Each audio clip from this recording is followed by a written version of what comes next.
I've come to realize that most people are afraid to be alone with themselves. And I don't mean physically, but I mean psychologically. This is because every moment we fill with entertainment. We fill with videos and music and TV and podcasts and all these other things rather than just embracing silence, embracing stillness, even if those moments are short. Now, don't get me wrong, entertainment is awesome. I'm so glad to be living in this world where we have endless music and podcasts and videos and TV and movies to watch. It's a cool thing. But this overindulgence, you could say, has created this sort of disconnect within our own psyches. It's as if we don't really even know ourselves. We don't truly understand our values. We don't truly understand our goals, what we want to achieve, what we don't want to indulge in within our lives. No, we're so plugged in. And to me, it's a big shame because many of the problems we're facing in modern times, like a lack of purpose, lack of meaning, lack of fulfillment, lack of direction within our lives, they can all be solved by stepping back from the noise, by unplugging, you could say, and embracing stillness. Look, I've faced this firsthand. There have been times in my life when I can't stop reading and watching and scrolling and listening to new things, and it's just this endless cycle.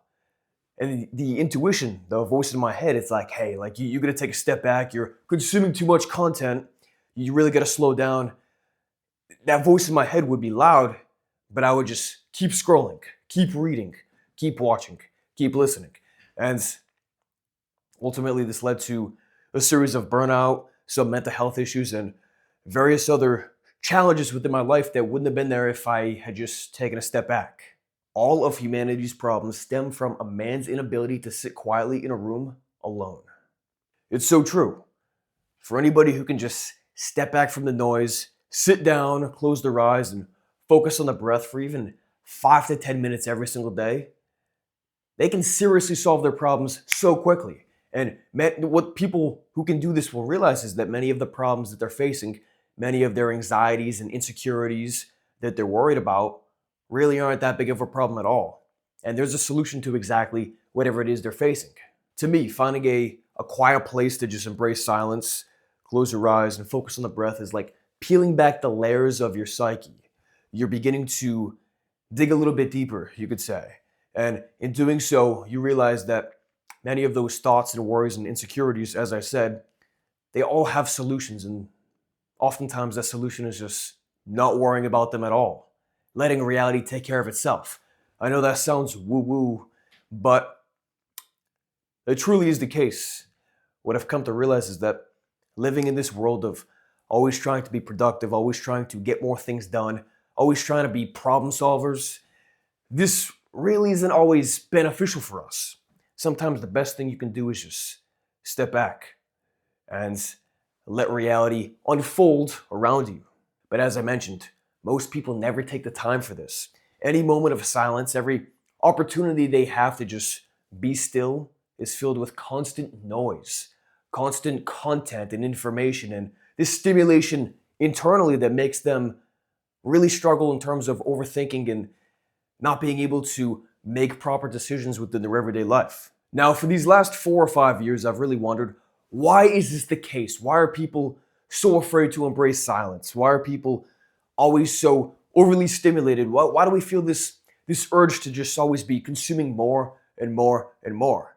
Well, I used to think it was just a behavioral conditioning sort of thing where because we've been scrolling, because we've been checking our phones, because we've been turning on the TV for so many years that it's just deeply ingrained within your subconscious mind. And yeah, of course, these things, this does play a huge part of this, but the more perspective I've gained on it, the older I've gotten, the more I realize that there are so many more layers to this problem here. You see, people have become sort of dependent in this strange kind of way with the influx of new information and content.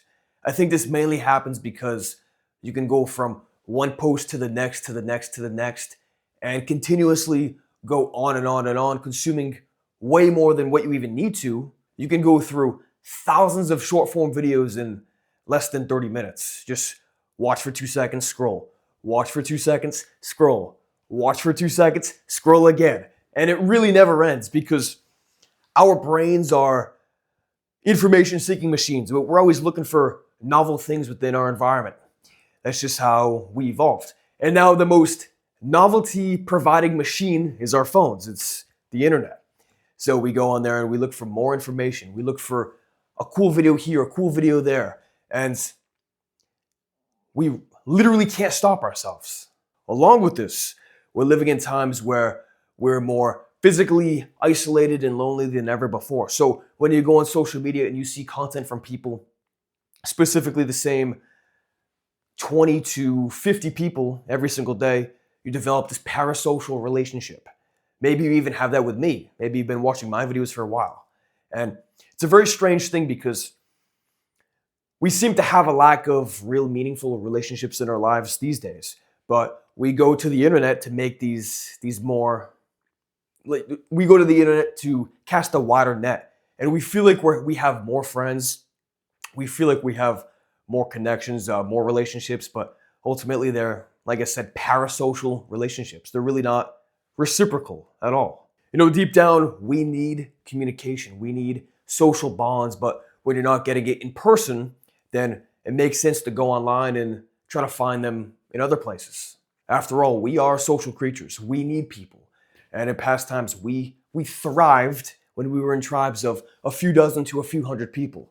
And now it's just simply not the case at all. When you're consuming content online, it creates this illusion, this psychological trick, making you feel like you're connected, making you feel like you have a tribe of people who are like-minded, but in reality, you really don't know them at all. And this is exactly why so many people are choosing not to embrace silence. It's why so many people are afraid to be alone with themselves, because they are not getting that social connection in their physical life that they go online to fill the void. So what's the answer here? Well, what am I getting at? I could go on to give you a checklist of things to do to limit your screen time and make sure you're seeing the best videos on social media, but I've talked about that before and you already know what you have to do. But what I'll tell you is this: start talking with people in person. It'll change your life. I'm not saying you're gonna be best friends with everybody that you meet, because that's kind of weird. I'm not gonna lie. But strike up a conversation, man. Like, come on, get out of your damn house. Walk outside. Talk to your neighbors. Talk to people in line at the grocery store if you still go to the line and not the self-checkout. Talk to people if you take public transportation. Talk to more people at work. Talk to people in the gym. Just put yourself out there. And in doing so, what you'll begin to realize is that you don't subconsciously crave that social connection that you may be trying to get from online, all right? And this goes a long way. You'll feel much more comfortable embracing silence in those moments when you have them. You won't feel so compelled to just whip out your phone and start scrolling like a little maniac, all right?